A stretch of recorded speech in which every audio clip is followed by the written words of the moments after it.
Hello everyone and welcome to our webinar today. I'm Jason Hammond from TechExcel, and today we're going to be covering requirements traceability and specifically how you can leverage requirements traceability to deliver product quality. The webinar today is being recorded, so you will receive a link to the recording of the webinar within a few days, along with a white paper on this topic. Additionally, if you have questions during the broadcast, you can use the GoToMeeting interface to ask any questions, and I'd be happy to answer them at the end of the webinar. The webinar today is going to be a kind of a discussion of traceability at first, and then we will talk about the benefits of traceability, and then we'll take a look at our traceability solution, DevSuite, and then we'll answer questions and wrap it up. So one of the questions that comes up anytime that you're working on a new project or product is, how can we be sure that we're actually creating or building what we intended to build? There might be many roles, teams involved in the process, and a lot of times that sort of approach with many different teams and silos can lead to disconnects in communication. Details can be lost at each step in the process, just like you might have with the kind of telephone game that you may have played as a kid. And this slide kind of illustrates that concept. So, what is described by your customer can be very different from what your project managers and analysts perceive it to be when they're defining those requirements and how a programmer might actually implement it, and then actually what the customer experiences in the end run. So how do we solve that? How do we make it a more predictable process so that we can ensure that we're delivering exactly what we wanted to deliver to our customers and users? Traceability is one way to do that. Traceability is the idea of connecting requirements to other requirements and other artifacts of the development process you may have. Those artifacts might include other requirements, detailed design specifications, test cases, source code, screenshots, diagrams, user feedback, any sort of items that are created and used during that development process. And the idea really is to take those items and to provide a link from the starting point, which is the requirement, or even look back from the formalized requirements you may have at the original user request, support ticket that may have come in. So link both forward and backwards to trace the process through it. So how does traceability help? Traceability has a number of benefits.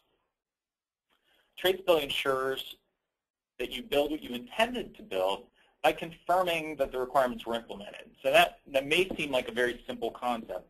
We should know, what we built, did we actually build it? But this lets you see on a point-by-point basis, as long as your requirements are well-defined, that each of those requirements have not only been implemented by the team that's implementing, the developers, but you can also ensure that they've been validated as part of your quality assurance process.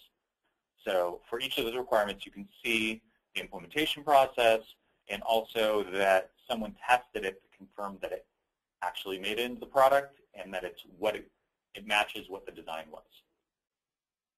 Traceability also allows you to see if there's anything else in the project that was never part of the requirements. So, perhaps there's other features, items that are actually superficial and unnecessary to, what you need to deliver to your customers and users. And maybe we're wasting time by implementing them. So traceability allows you to spot those easily, hopefully visually, so that you can see which requirements or which implementation items, I should say, in test cases are not linked to any requirements. Traceability also can help with changes. So in any sort of project or product development, that last any significant amount of time, there may be changes that happen. So those changes may be driven by the customer, they may be driven by the market or internal requirements. That just leads you into a situation where, for one reason or another, we need to change one of the requirements that may already be under development. And what traceability can do is let you easily see the items that are linked to that requirement and ensure that those items are updated to reflect the changes that have been made to your requirement. So you want to have tools that allow you to see that relationship and also to see that changes have been made. And then finally, traceability can make testing more efficient. It makes testing more efficient because you can focus on the items that are part of your release, that are the required items, and prioritize them to make sure that the new things you're doing are prioritized over perhaps the regression items. You still want to cover your regression items for sure, but traceability allows you to see that the new items in particular have been implemented, and you can make sure that they're the areas that you're hitting the most or first. So those are some of the benefits of traceability. What I'm going to talk about now is how a traceability system should work. I'm going to show our traceability system, and then we'll answer questions about traceability that you may have. So some of the things that I'm going to show today in our product is how you can link requirements to testing, how you can plan and execute tests based on the requirements you may have. What does requirements traceability look like? So how can you see requirements traceability, and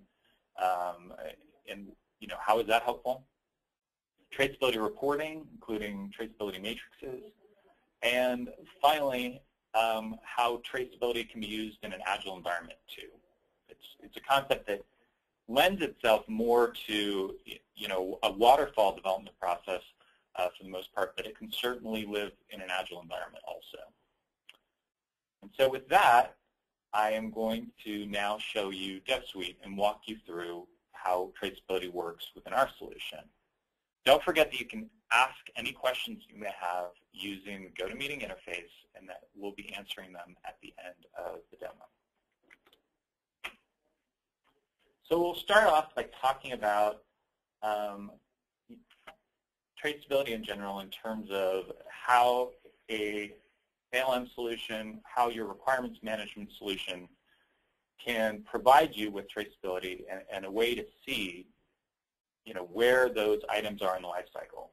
And some important questions to ask yourself when deciding on a solution to manage traceability or looking for ways to improve your current solution that you might have in place is, how are we going to make those connections? So it's great to be able to see your list of requirements and have the connections there, but how are they going to be made? Because that can be also a cumbersome and time-consuming process. So what we're looking at here is we're looking at the requirements view of our ALM solution, DevSuite, and I can see that I have my requirements organized in a tree structure that's going to be based on my projects or products that I have. And then within each of those folders, I can see my individual requirements. Maybe I want to have relationships between multiple requirements. And then I also need to be able to see the associated items that are linked to them. So how do we do that? Well, first off, for any of my requirements, I can easily see if they have linked test cases. So I can look at the linked test case column and see if each of them has a corresponding test case. So that's one of the first ways that I can see kind of the traceability between my requirements and my tests.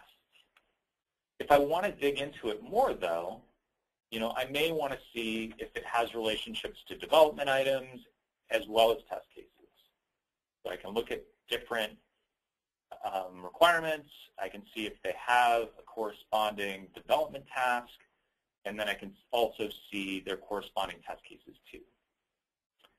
Now that's kind of the end result of what we want to see. But how do we go about making those connections in the first place? So with DevSuite, what we do is once I've defined requirements, and defining a requirement can take place in a number of different ways. I can just select a folder and do a new requirement and just fill out a dialog to represent one of my new requirements. But after I do that, I'm going to want to also move that through my workflow and create some of those linkages. So I have a new requirement here that I've added to my system. Maybe I want to add requirements from other sources too. So you may want to make sure that your requirements management can support import. So we have import from Excel and XML, text, and Word. But making sure that it's easy to get your requirements in and out of the system. And then once you have your requirements in the system, then you want to make sure that the other teams that are involved in the implementation of it can once see these requirements and have items that represent placeholders for implementing those and testing those items. So to do that, we have a couple different ways that you can approach that. First off, I can take any requirement, including that new requirement that I just had, and I can right-click it to assign it to development or assign it to a backlog. So that starts one of two kind of parallel processes that are going to happen when these requirements are ready. One, I need to make sure that developers can start working on it. And then two, I'm also going to need to make sure that the testers can start developing test cases so that they're ready as soon as the developers have delivered the code or the product that needs to be tested. So let's see what happens when I assign something to development. So I have both the option to assign directly to development, or I also, if I'm in an Agile environment, I could also think about assigning it to a backlog. Now, if you're not familiar with Agile, a backlog is merely a place where you can put requirements, user stories, and such as a kind of a placeholder so that they can then be assigned to a sprint or milestone later. It doesn't have to be used in an Agile environment. It can also be used in other environments too. It's a very convenient way to store features outside of a scheduled release, and then you can move them in as you plan the specific release. In this case, I'll go ahead and assign it to development. And at this point, you can see I'm taking this requirement, and then I'm going to move it into my development project. So I can see what projects are available. I'm going to assign it to a very specific release. And then when I do assign it to that release, I might create one or more tasks for my developers to work on.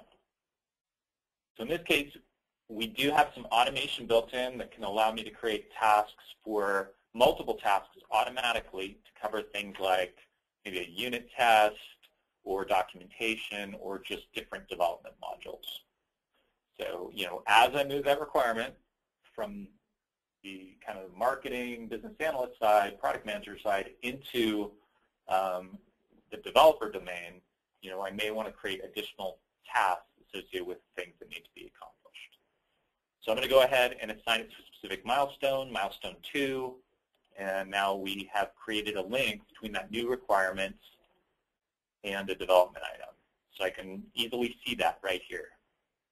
So just a couple clicks, and we have that relationship formed between the requirement and the development item. We can actually do the same process for the test cases. So I could decide that I want to create a new test case for an item, but there might be a more convenient way for the test team to do that. And I'm going to show you that in just a minute. But so we've created a new requirement, and we've moved it into a development milestone. Now, when an item has been moved into development, you want to ensure that your developers can see that item and work on it. So we can look at milestone 2, where we added that item, which was called a new requirement, and we can see the subtasks that are associated with it. So I can see here that developer can mouse over that specific requirement and see the details of it. Additionally, if that requirement should change, I can also add a flag to my interface too that will let me know that that item has changed and that I may need to update my design. Now for the test team, while I might want to push test cases directly to the test team, it's also really convenient if the test team can actually just pull all of the requirements that might be created for a specific product or project into their test case library. We've constructed our tool so that you can have both all of your new test cases associated with new requirements that you might have alongside of any test cases that are needed for regression of existing functionality that you might have in your application or product. So for the test team, the process could be as easy as creating a new folder, for example, to represent the new requirements in a new release.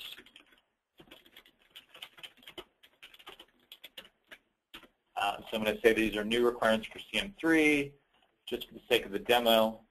Maybe I would want to be more specific about the different functional areas where the requirements are from, but we can start with just a folder for placeholder. And then I can click on New Template from Dev Spec, which is just going to pull up my requirements view and give me the opportunity to create test cases directly from my requirements.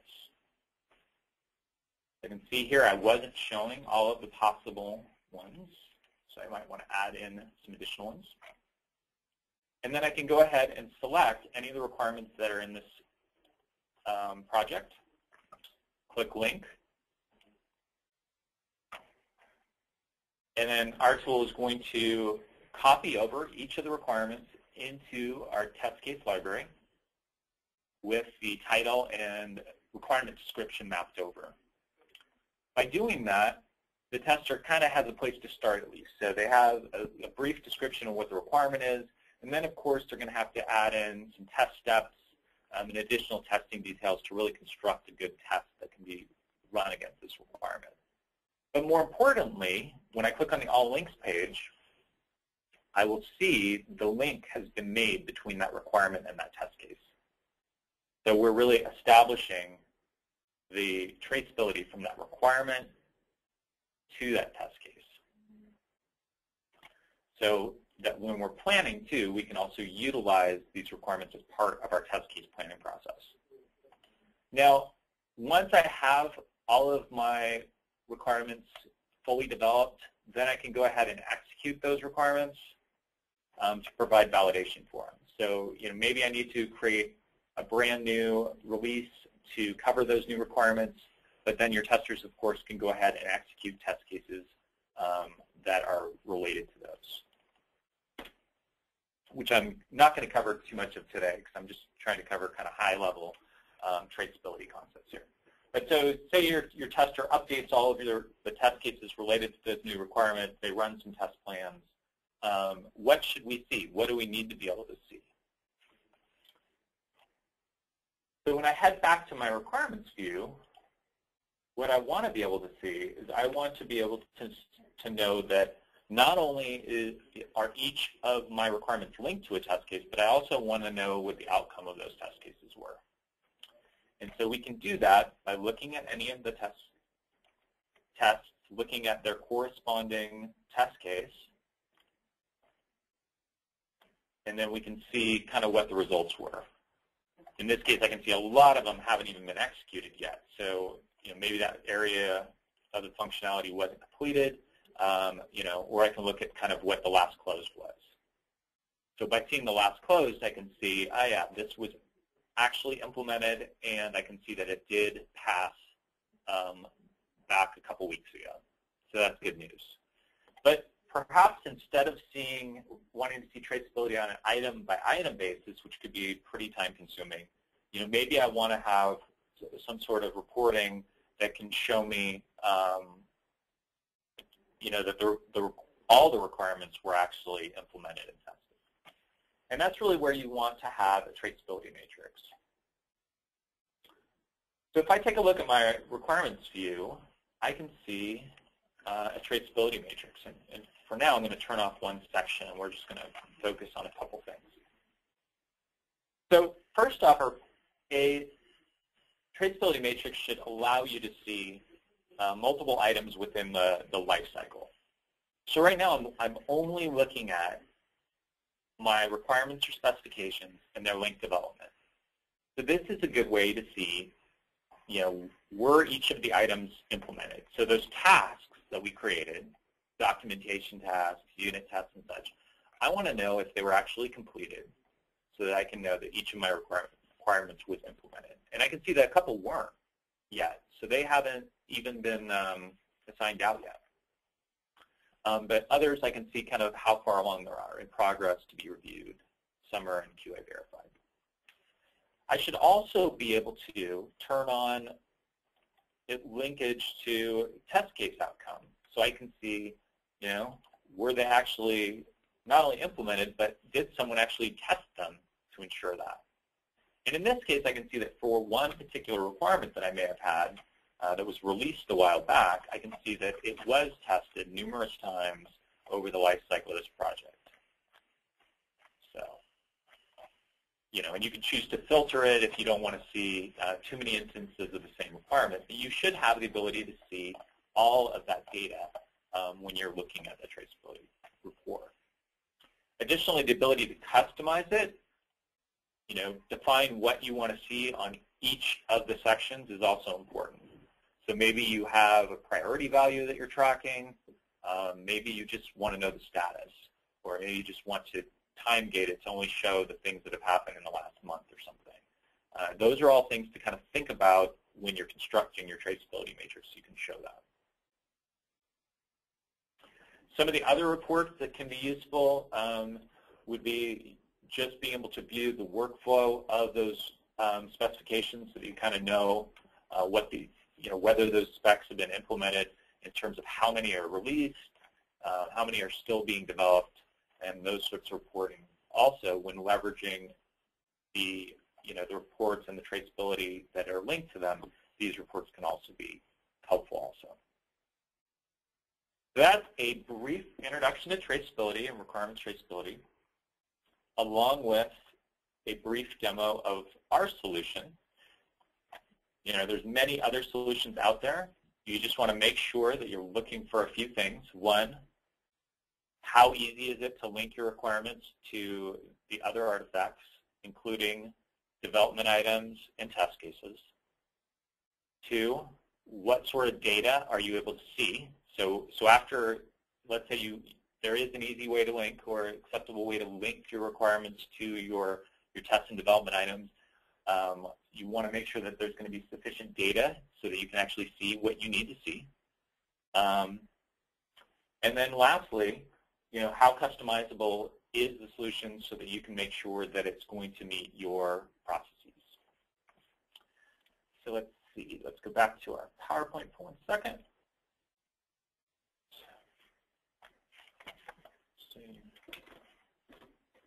Okay. So now let's answer any questions that we have. Let's see, we've got a couple questions. Okay.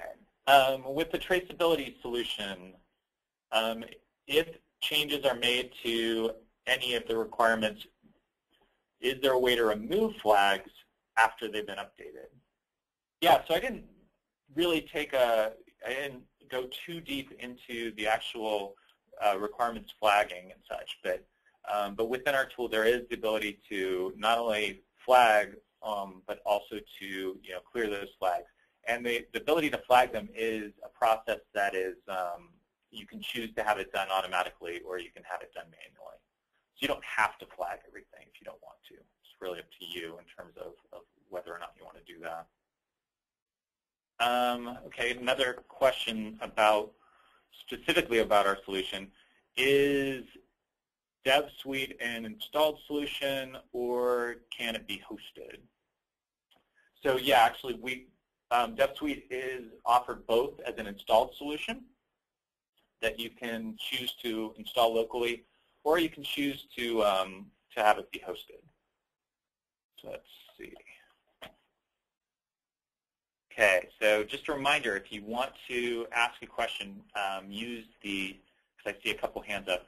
If you do want to ask a question, make sure you're using the tool on the right to do so. And I'll answer a couple more questions.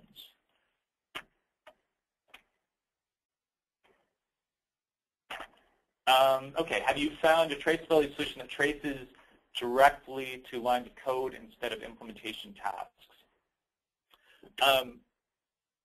So in our solution in particular, I can really speak to kind of how our solution handles that.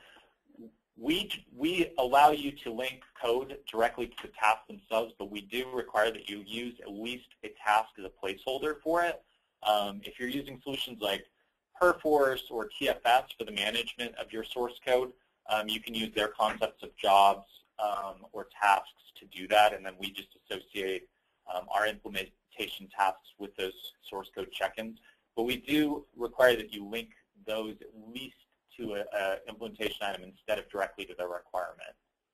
Other solutions may operate a little differently than that, but we think it's important so that you can actually trace the source code check-ins to an item that is a child of the requirement instead of directly.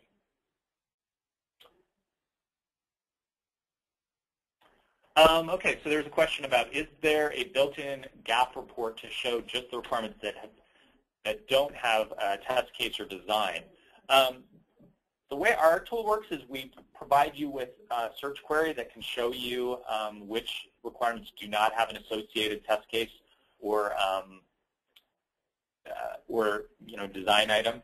So in the interface, what you can see too is just that when I'm looking at the list view, I can easily see the ones that don't, but I can actually run a query too to only show me the ones that don't have a linkage.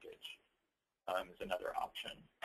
So I would just go to linked dev suite items, and I can look for ones with no linked test case and no linked test task.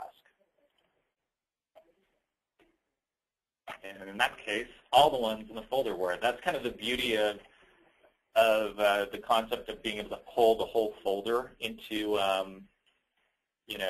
into your test repository, is that you will make sure that you hit all of them. I can see this other customer request folder where I have not done that. I can see that these do not have any test cases associated with it.